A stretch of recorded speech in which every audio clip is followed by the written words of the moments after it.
আজকে বানাবো হচ্ছে চিকেন উইংস। দেখো, চিকেনগুলো ম্যারিনেট করাই ছিল। আমি আটার মধ্যে একটু রেড চিলি পাউডার, জিরা গুঁড়া এগুলো মিক্স করে, একটু লবণ মিক্স করে, তারপর হচ্ছে ভালো করে উইংসগুলো, ম্যারিনেট করা উইংসগুলো কোট করে নিচ্ছি।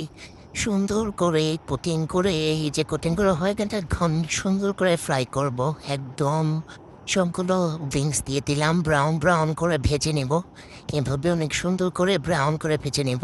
এখন হচ্ছে এটা সসটা বানাবো। এখন টমেটো কেচাপ নিয়ে নিলাম, তারপর হচ্ছে সয়া সস নিলাম, ওয়েস্টার সস নিব, একটু ম্যাগি সস নিয়ে নিচ্ছি। ম্যাগি সস নেওয়ার পর এই যে হ্যাঁ, এই ম্যাগি সসটাই আমি ইউজ করি। এই যে এই ওয়েস্টার সসটা একটু দিয়ে দিলাম। হ্যাঁ, তারপর হচ্ছে ভালো করে এটা মিক্স করে রাখবো। এরপর এগুলো ভালো করে ফ্রাই হচ্ছে কিনা দেখলাম, একটু মধু দিয়ে দিব এটার মধ্যে, কারণ হচ্ছে হানি বিবিকে উইংস বানাচ্ছি। তারপর একটুখানি তেল দিয়ে এটার মধ্যে গার্লিক একটু ব্রাউন করে ভেজে নিব।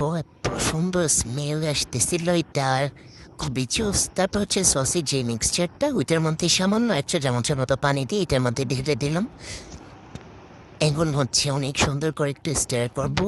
তারপর একদম যখন সুন্দর ঘন ঘন হয়ে আসবে, তখন এই ভেজে রাখা উইংসগুলো দিয়ে দিলাম।